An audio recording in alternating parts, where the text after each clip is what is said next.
The following program may contain coarse language, violence, nudity, mature subject matter, or scenes which may not be suitable for all viewers. Viewer discretion is advised. All Hit Radio.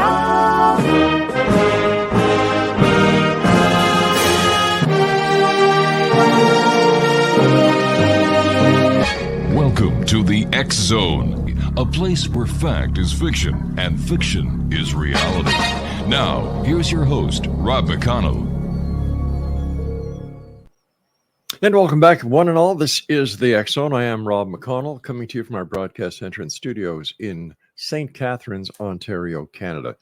Now, for the many listeners who have asked me over the past couple of weeks where St. Catharines is, because they said, well, Rob, we were listening to you when you were in Hamilton.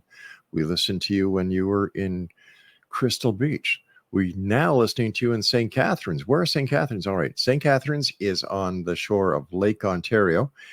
It's in between Hamilton and Niagara Falls, Ontario. In fact, we're about 15 minutes from the U.S. international border that goes between Ontario and the state of New York. Actually, I started my radio career here in St. Catharines some 33 years ago at 1220 CHSC. So here we are 33 years later. Same show, same town, different networks. Yeah.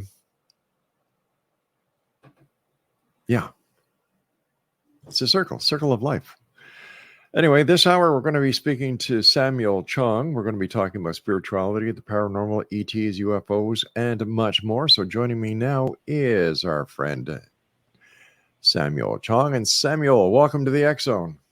Thank you for having me here. How are you doing today? Very good. Thank you. Good. Samuel, tell us a little bit about yourself and your quest into doing the investigative work that you're doing within the paranormal.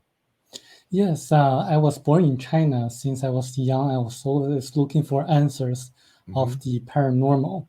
So in China, there were a lot of magazines about paranormal topics, such as the UFOs, the Bermuda Triangle, right, the Great Pyramid. I always wanted to know why and for what reasons the Great Pyramid of Egypt was built. So I was looking for ETs to give us the answers. So in my subconscious mind, I always wanted to get information from ET contactees who have had such experiences, because I thought that if the ETs have more advanced civilizations, and they should know all the answers. So I found this book, Thiaoouba Prophecy, that changed my life. Now, there's a prophecy that you want to talk about, and I cannot figure out how to pronounce it. So Thiaoouba. I'm sorry? Thiaoouba. Thiaoouba. Yes. Can you tell us about that prophecy? Well, Thiaoouba is actually the name of the planet in which the author, Michel Desmarquet, was taken to for 9 days and then came back. The book is actually a misnomer because it doesn't contain any prophecies, but it's actually a book of warnings from the ETs to us about the ways how we live today. This planet, where exactly is it? It is somewhere in our galaxy, a few light years away. But what's interesting is that this planet has a very, very advanced civilization, a Category 9 planet, versus us on Earth. Earth is a Category 1 planet. So on that planet, the people there can perform all the miracles. They don't age at all. They're always looking like in their 30s. They can perform like resurrections, just like Jesus did. And they can levitate. They can communicate via telepathy. They can do all different kinds of things. Now, why do you believe that this planet really does exist? Because the book has very specific information, so detailed that I really looked into them, and I verified a lot of the facts contained in the book, and also a lot of the answers given by the book are really reasonable and resonate in my mind that those are the answers of the paranormal events. For example, it talks about the Bermuda Triangle, why so many planes and ships disappear. The reason was given by the book that there's a parallel universe that really sucks into the ships and planes that near that portal, or what they call like like a vortex. And then when they are sucked into the parallel universe, they normally don't get out unless they find a way out, and the time stops in the parallel universe. And the author Michel Desmarquet actually experienced what it's like to be in a parallel universe where time stops, where people don't feel any pain, and he actually saw a lot of people wearing medieval clothes, and also savages, like people who he couldn't communicate with. So, what are some of the specific verifiable facts in this book that you've discovered? One of them is actually the effects of blue light on bacteria and viruses. Before Michel Desmarquet was taken onto their planet, the ETs disinfected him by yellow light and blue light. And I did some research. Harvard Medical School had a paper on the effects of blue light. It says that it has antiviral, antibacterial effects. And this is one thing. The other thing is that it talks about NASA releasing hundreds of millions of needles into space in the 60s. And then the needles disappeared. I looked it up. It's actually Project Westford. According to this book, the needles was taken away by the ETs because they believed that the needles were harmful to the people on Earth. So they intentionally took the needles away. This is actually documented by NASA, in which they failed at that experiment in the 60s. So let me understand this. NASA put needles into space? Yes, they were thinking that by putting the copper needles into space, they would somehow get better receptions in the telecommunication system. This is the whole purpose of Project Westford. So to improve the telecommunication systems on Earth, but they failed. Somehow the needles didn't get released, or the needles disappeared. Now, when you're talking needles, are you talking syringes? Those are just not really syringes, but copper, very thin copper kind of shaped needles that were aimed at getting the signals reflected back onto the Earth. Okay. And I also understand that one of the verifiable facts that you found in this book was concerning human energy fields, or auroras. Yes, it talks at length about the human energy field. And I did a lot of research on that because there's also a NASA scientist called Barbara Brennan, who wrote several books on the human energy field.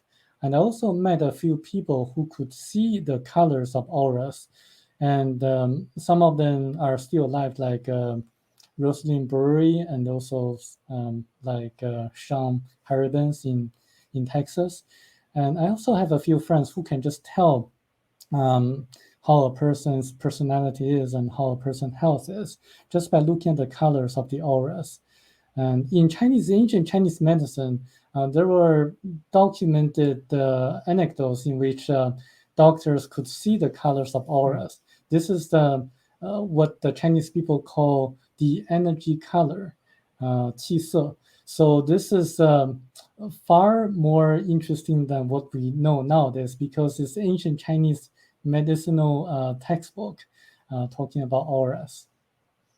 I believe that people can see the auras subconsciously without even thinking, and that this is what gives a first impression when the person meets another person. And that, for example, the red aura is anger, blue is loyalty, and so on. Green is envy, and so on. But, yes, it did. But yeah, go ahead, son. And actually, I've been doing some research on making an aura camera.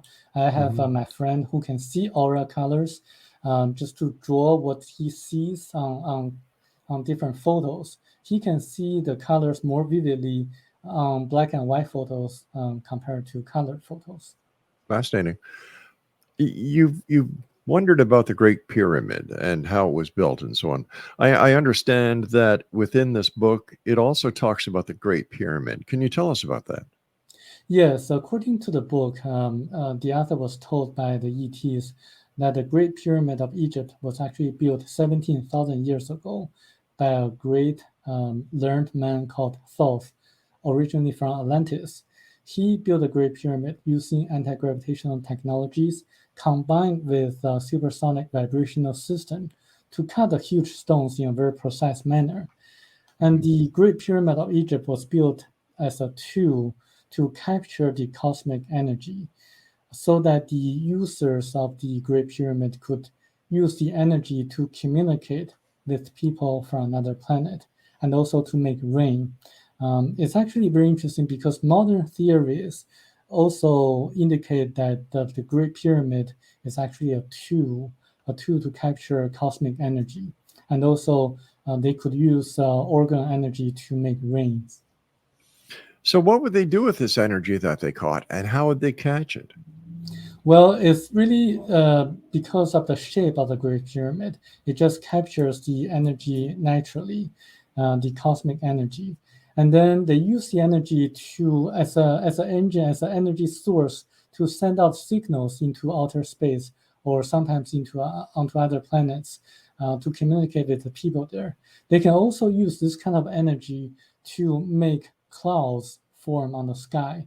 They have to use that combined with a metal alloy made of silver and also other metals to concentrate energy in a way into the atmosphere so that clouds would form and rain would fall. Interesting. Now, who was this Toth again? I'm not sure I understood who he was. Thoth is actually, people say he was like God in Egypt, but actually he was a human being. He was originally from Atlantis. Atlantis was a sunken continent. But the book also mentions about ancient civilizations such as Atlantis and also Lemuria. Back 14,500 years ago, the continent Lemuria sunk into the ocean. But before that happened, there existed a very advanced civilization there. People there knew how to use nuclear energy. They didn't have money.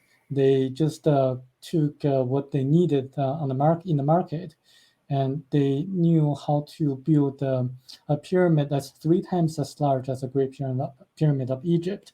And they also colonized different places on Earth, such as North America and also Atlantis. Atlantis back then was actually there was a group of Caucasian people living on Atlantis. But then when Lemuria sunk into the ocean, Atlantis also disappeared later. The ancient technologies were lost, so people just didn't know how to build another pyramid anymore. How come we haven't found any evidence to substantiate any claims of Lemuria or Atlantis? There was actually documented stories on Lemuria. There was a person named James Churchward who wrote a book in the 1920s talking about his experience of traveling to India, in which he found ancient kind of ceramic plates that documented stories about the lost continent of Lemuria. And there were some very interesting facts that coincided with what the author Michel Desmarquet experienced in this book, in which he was taken into ancient history back 14,500 years ago when the continent of Lemuria sunk into the ocean. And also he was taken back into his past lives. He was shown his past 80 lives. Same thing as the author of that book, The Lost Continent of Lemuria, the author James Churchward. He was also taken back to see what his past lives were like. So this book is very interesting in the sense that it has a lot of similarities and similar stories with other books. All right, stand by, Samuel. You and I have to take a break. Exonation Samuel Chong is our special guest, and we'll be back on the other side of this very short break. Don't go away. Hey, and welcome back, everyone. This is the excellent Samuel Chong is my very special guest. Samuel, please let our listeners know what your website is. My website is chinasona.org/Thiaoouba, capital letter Thiaoouba. All right. Thank you for that, my friend. Samuel, what does the book say about ghosts or the paranormal? It seems like this book is a guide to knowing everything. Yes, it talks about a lot of different topics, touches very superficially on different subjects, and it deserves a lot of in-depth research. It talks about ghosts as electrons. When a person dies, his physical body dies, but there's also the astral body. 81% of the astral body goes to the higher self after 3 days. So this is why Jesus resurrected 3 days after. There's a universal law of nature there. And then the other 19% remains in nature until they're recycled either by nature or goes back to the higher self. And the 19% that remains are actually what we see as ghosts. Because ghosts they are made of electrons, because of static forces, the electrons resemble the shape of the person when the person was alive. And also electrons have memories too. So this is why ghosts frequently haunt the places they loved or hated. So this is the explanation given by the book. It's really interesting because in Chinese stories, some people say if you don't like ghosts bother you, you just use a lighter to push the ghosts away. And actually, it makes sense because fire actually dispels electrons. So actually, when you think about ghosts being made of electrons, there's nothing to be afraid of. They just exist over there. They normally don't bother us. Once you're gone, you're gone. Yes. I mean, yeah, Samuel, the book also talks about levitation, aura of human energy fields, and the supernatural abilities. Can you share the information with us? well, the ETs from Thiaoouba, they are highly advanced people. They could levitate just using their mind power. And a lot of people doubt whether that could happen. But I found proof because there's a documentary by a magician named Dan White. He is a magician. He visited Nepal, a monk in Nepal, and filmed the monk levitating himself. As a magician himself, he couldn't figure out how the monk did it through magic. It has to be a different kind of magic. And this is very interesting because I think it's on History Channel. And also, after I began to talk about this book, some people began to contact me saying that they could levitate when they were young. They could just use their mind to do that. They have to go through some kind of fasting, and then also have to make the energy flow from here, and then the meridians have no kind of they don't have that. They have to like make them really flow like in a circle in order to do that. I also know Dr. Stephen Greer, he could levitate when he was young, and he just did that twice. He told everyone about it. Stephen Greer can levitate? Yes, he talked about that in his books, and also he talked about that in his meetings. But has anybody ever seen Stephen Greer levitate? That I don't know. He said he was on his own. He was by himself. So I don't know whether that's true, but it's in his book. Interesting what Stephen Greer can do. Yes. How about prophecies? You know, it seems like this book has a little bit of Nostradamus, a little bit of let me see, Rial from the Raelians. What do they tell about prophecies? What did the aliens or the ETs talk about in this book when it comes to worldwide prophecies, and how correct have they been? They actually can only see as far as 100 years ahead of us. They cannot see farther or more distant than that. They could see the past. They could actually visit the what they call Akashic records. They actually took the author to the past and saw how the continent of Lemuria sunk into the ocean, and also the author's past lives. In terms of prophecy, the book actually doesn't really mention what's going to happen in the future, but it tells a lot about what we need to do to improve our lives. They're saying that the financiers are actually controlling everything behind the scenes. What we see nowadays, what's happening, like the political conflicts between the parties, they're really just a stage. They're really just a puppets. They're just people behind them just trying to take advantage of the infightings of the two parties. And also they talk about the 12 families that control the financial system of the world. And also a lot of things that may happen in the future. It also talks about a lot of the things that happened in the past, the stories in the Bible, such as the stories of Sodom and Gomorrah, how the two cities were distracted by what they call Jehovah or God. They say they were directly involved in the destruction of the two cities because the people in the two cities were setting a very bad example to their neighbors. So that's why they have to distract the two cities.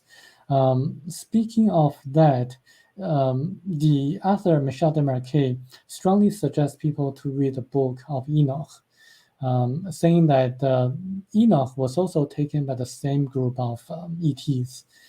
Remember, Enoch, he was a great-grandfather of Noah. So after Enoch was instructed to write a book, a few decades later, Noah was told by the ETs to build an ark.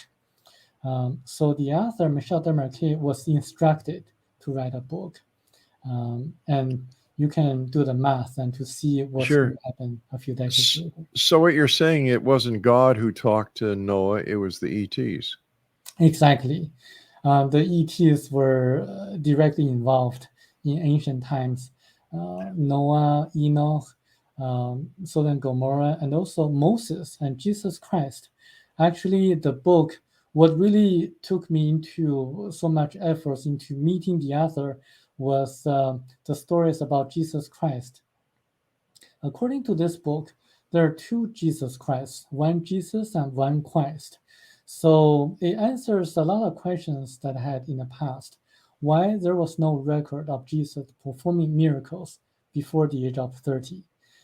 So what the book explains is that Jesus, the one who was born out of Virgin Mary, was actually born from the embryos implanted by the ETs in order to fulfill the prophecies that the Messiah was going to be born from a virgin. But because when a person is born that way, he has to go through what they call the river of oblivion, forgetting everything that happened in his past lives, forgetting all the abilities or knowledge to perform the miracles. So they really had to have one of their own to go into the body that looked like Jesus Christ, and then to be able to perform all the miracles so that people at that time would be able to believe the teachings of Jesus Christ. I found that very interesting because there are some people who say that Jesus went to India, and there was also the tomb of Jesus Christ in Shingo Village, Japan. This people can look it up on the internet. Remember, this book was written in the late 80s.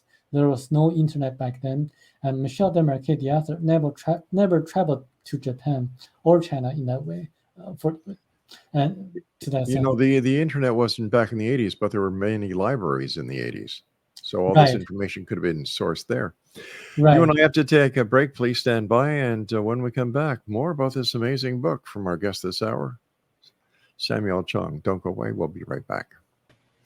Welcome back, everyone. We're talking to Samuel Chong about a book. And how do you pronounce the book again? Thiaoouba Prophecy. What do we know about the author? The other, he was a French Australian who was a landscaper. So he worked in a farm and he did a lot of agriculture related works. He didn't have a lot of education, and he just suddenly one night he was awoken in the middle of the night in 1987 in June, and there he had his experience. He was gone for 10 days. He spent 9 days on the planet and then came back.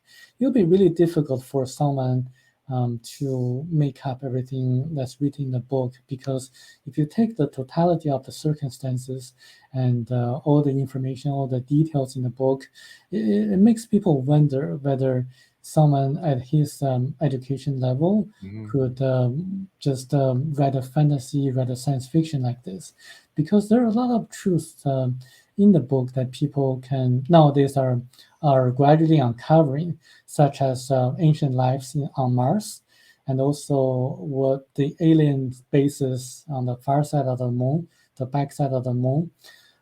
Because according to this book, 300,000 years ago, there was life on Mars. But because the core of the Mars was cooling down, it was a dying planet.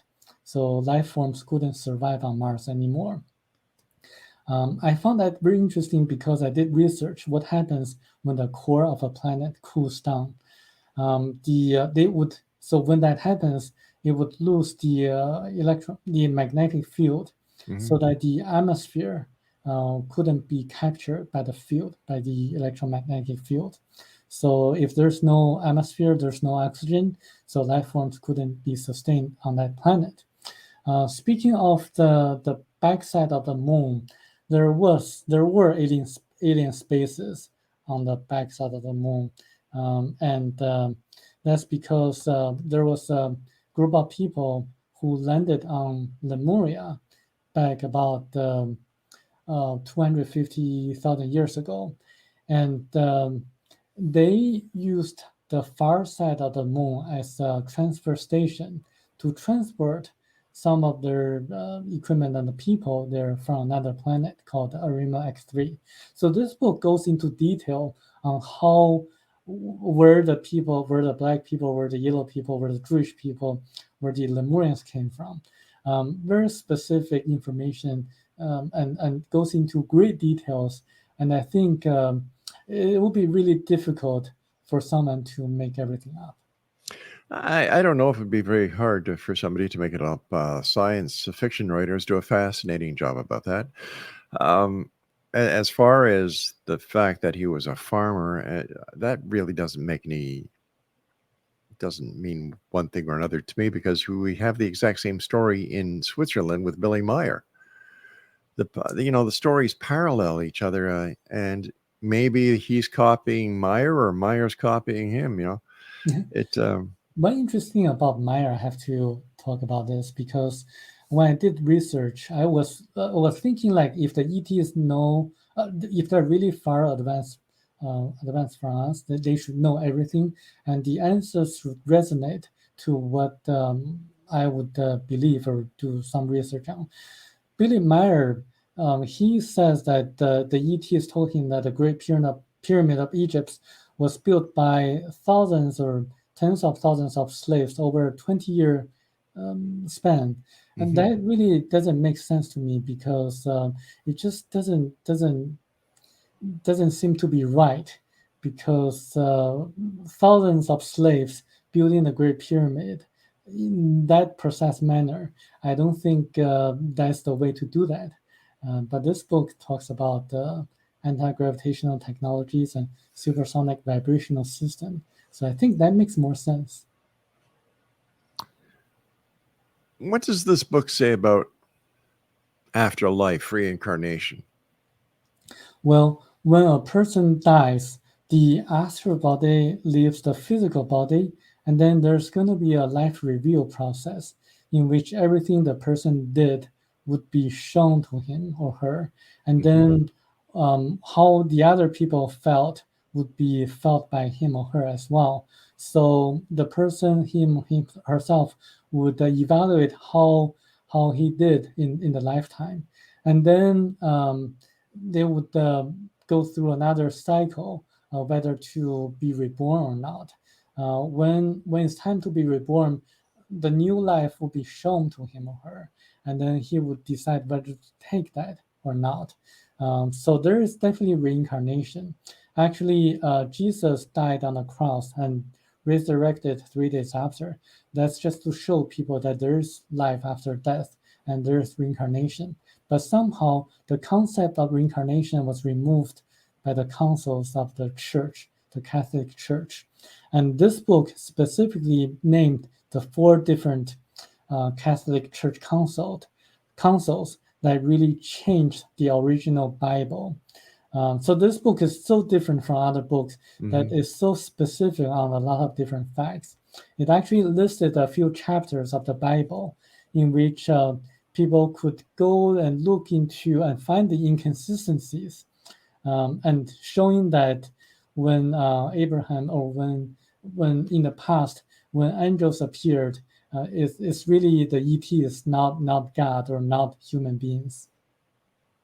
If this book is so correct, how come it's not well known? Well, it's very interesting to ask this question. Michel Desmarquet didn't know how to use computer. When he communicated with me by email, he had to dictate what he wanted to convey to me, to his niece in Vietnam, so that I could receive the messages. And he really didn't know how to read, how to do a lot of modern things to make the messages more well known. I think right now I'm taking this opportunity to have the messages known by more people, because he really unveiled one of the things that he was not allowed to write in the book, in which really the thing that I was curious to know, and he revealed to me at the end about 4 months before he passed away. So I'm taking on this responsibility to spread the messages. So you're like Michael Horn is to Billy Meyer. You can put it that way, yes. So how do we know that this isn't just a science fiction book? Like, why don't these ETs come and land and prove themselves, make themselves public, in order that people know that this isn't just another UFO story that's trying to get out there and it has no validity? Well, it's going to happen in the future.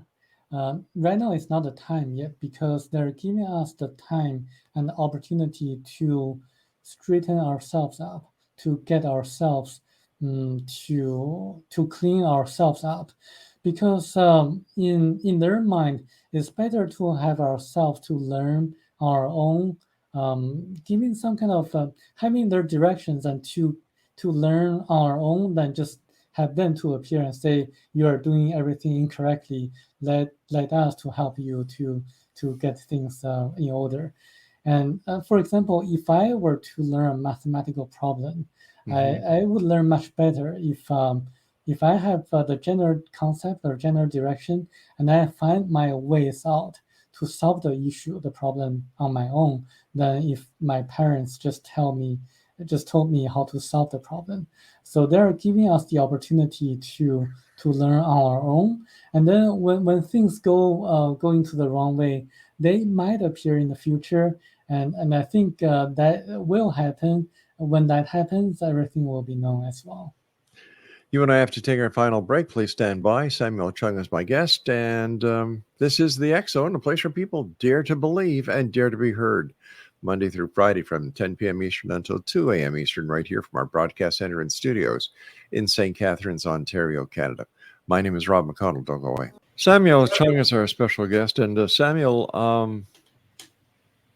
I understand that they don't want to interfere, that they want us to kind of solve our own problems, but this planet is in dire straits. We need help. We have global warming. We have sick. We have people who don't have enough food.